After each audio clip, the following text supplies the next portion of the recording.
Assalamualaikum warahmatullahi wabarakatuh. Good morning, smart student.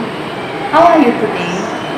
Welcome in Bahasa Indonesia class with me, Mem Rika Darmayanti.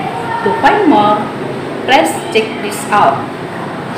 Baik anak-anak, hari ini saya akan melanjutkan materi yang kemarin, yaitu masih berkaitan dengan pidato persuasif. Ya. Nah, kali ini kita membahas berkaitan dengan ciri-ciri kebahasaan di dalam teks eksposisi. Ya. Nah, dimana kita ketahui bahwasanya di dalam berpidato, teks eksposisi itu sangat berperan penting. Ya, kemarin itu ada Ibu jelaskan ada dua di dalam berpidato itu penyampaiannya berkaitan dengan teks eksposisi dengan teks persuasi. Nah, kali ini kita membahas ciri-ciri kebahasaan teks eksposisi di dalam berpidato. Ya. Nah, di sini ada tiga ya yang berkaitan dengan teks eksposisi yang harus kalian ketahui, yaitu yang pertama nominalisasi atau pembendaan. Ya, pembendaan di sini itu merupakan ciri khas ya pada teks eksposisi. Kenapa? Karena di dalam pembendaan atau nominalisasi di sini kita mengetahui, yaitu yang pertama ada kata bendanya, yang kedua yang berkaitan dengan kata sifat, yang ketiga berkaitan dengan kata kerja. Ya. Nah, jadi ketiga bagian itu yang berkaitan dengan kata benda, kata kerja, kata sifat itu sangat berhubungan erat di dalam teks eksposisi karena merupakan daripada rangkaian ya di dalam kalimat ya untuk menyambungkan rangkaian dari kata ke kata yang lain, dari kalimat ke kalimat yang lain, dari paragraf ke paragraf yang lain. Makanya nominalisasi pembendaan itu berkaitan dengan tiga jenis yang lainnya, yaitu kata sifat, kata kerja. Ya. Nah, kedua itu bentuk pasif dan kata ganti orang. Karena kita ketahui di sini ya di dalam merupakan kata ganti orang di sini ya merupakan orang pertama. Kita ketahui orang pertama itu kalau dalam sebutannya adalah saya atau aku. Itu sebagai kata ganti orang pertama ya. Dan namun di sini berbentuk istilah umum. Kenapa? Karena menggambarkan sebagai anggota masyarakat atau warga negara.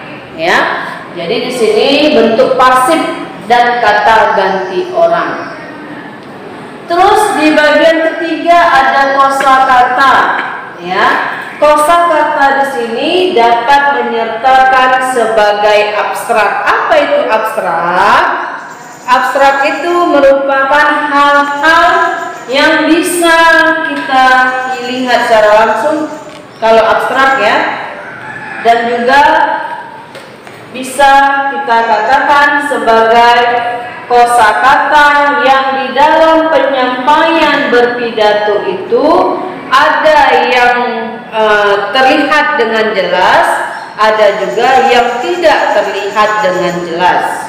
Makanya saya katakan di dalam penggunaan abstrak itu merupakan daripada kosakata ya. Kosakata di sini bisa kita kaitkan dengan yang ciri-ciri penting di dalam penggunaan kebahasaan. Ya. Nah, di sini juga di dalam kosakata bisa terlihat sebagai penggunaan konjungsi, di mana kita ketahui konjungsi adalah kata penghubung. Ya.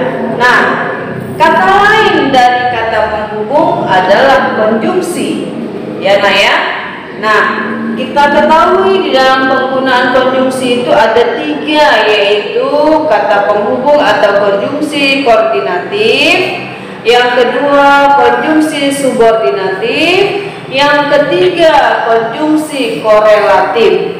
Ya, kita ketahui anak-anak ibu, konjungsi koordinatif itu seperti dan, ya. Sementara kalau subordinatif itu konjungsi yang sering kita gunakan di dalam tulisan-tulisan seperti atau, ya, setelah, sebelum, oleh sebab itu, oleh karena itu, agar, supaya. Nah, itu contoh-contoh daripada koordinatif, ya. Nah, yang ketiga adalah korelatif. Korelatif ini dimana kata penghubung atau konjungsi yang sering kita gunakan di dalam perumpamaan, biasa dalam bentuk puisi atau dalam penulisan cerita-cerita novel, ya. Korelatif sering juga kita gunakan atau kita temui. Oke anak-anak, mungkin sampai di sini pembahasan untuk hari ini. Nanti kita lanjut di minggu depan. Oke anak-anak, sampai di sini penyampaian materi yang saya sampaikan berkaitan dengan ciri-ciri kebahasaan teks eksposisi. Mudah-mudahan dapat kalian pahami dengan baik, ya. Dan sampai ketemu di hari esok. Assalamualaikum warahmatullahi wabarakatuh.